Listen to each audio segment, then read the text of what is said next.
Hey everybody, Brian Good here on this Tuesday evening. I had to keep looking at the calendar, losing track of my days.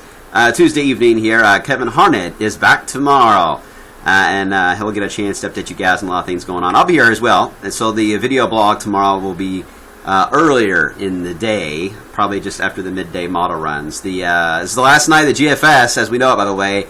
Its old run is starting right now, and it'll be its last one. The new upgrade starts tomorrow morning. We'll see what changes we have. I'm going to keep this fairly brief because as you see by the clock, I'm running behind here tonight, so I need to speed this fairly quick, but I want to cover some points for you guys. First off, the snow stats, not much has really changed. We're still below normal. 3 days in a row now. We should be closer to 4 inches for the year. We're just under that. All right, temperature-wise, we have not moved from 29 degrees for hours, and we likely are not going to move much more. So we're going to raise the low temperature for tonight compared to what we had earlier this evening. I'm probably going to take it to like 27. It's probably about as low as we're going to go in the city. And notice Seymour's at 16. That's where some clearing is, and I think that's the best chance to still see some teens. So a wide variety on temperature.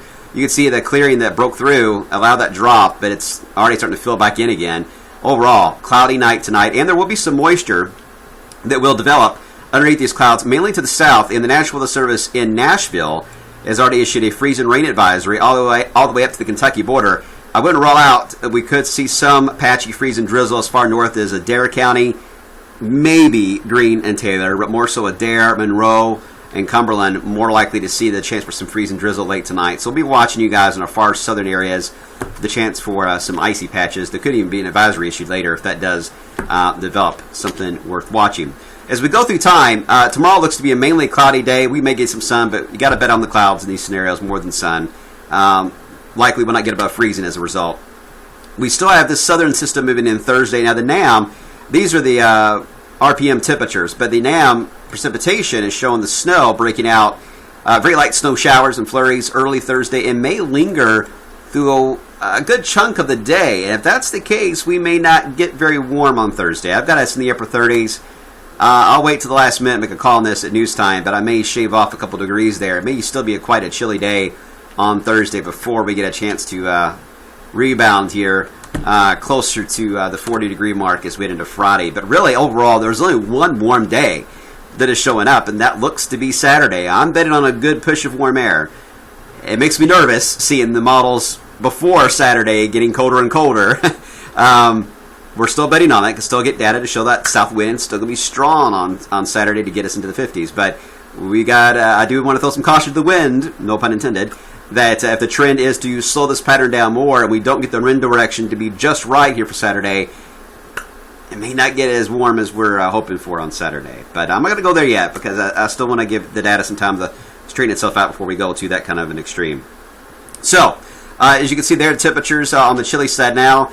Here's the warmth. It doesn't look very warm on the model, but it is. I mean, 40s and 50s showing up on Saturday. And then here's the push. This is the one that, got a lot of folks excited on Sunday. Push of cold air.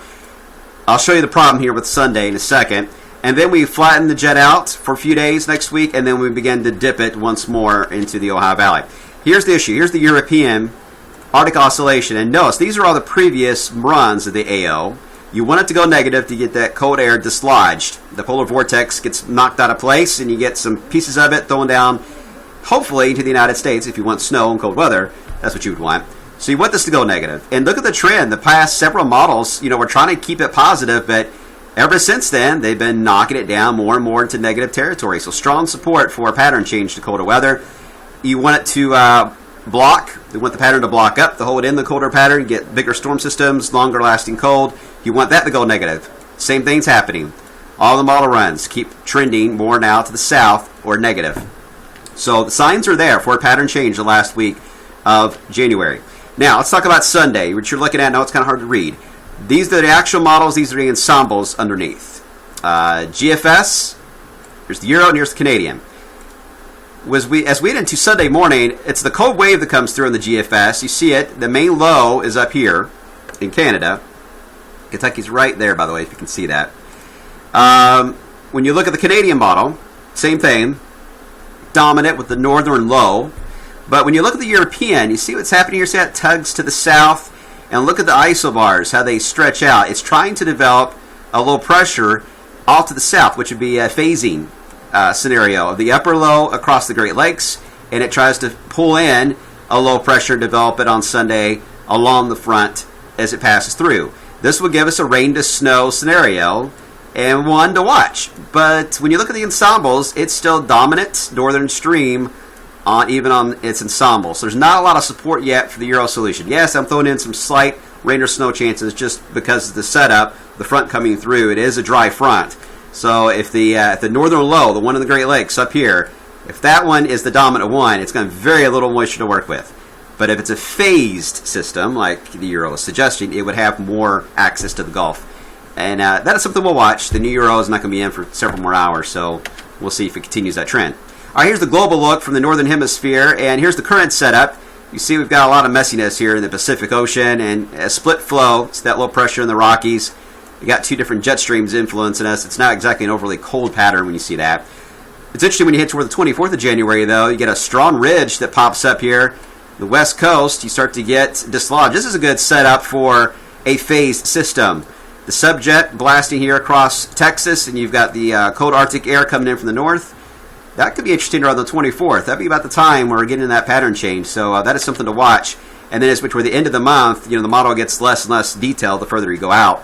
But it still shows a dominant northern flow coming into the United States. Overall, the models are trending colder. I know that CPC's got above normal temperatures the next 8 to 14 days, whatever. But, above normal is anything about 43 right now. And we may see some days like that next week. But to me, this looks like to be a cold pattern. And I still think we're heading into the core of winter later than normal this year.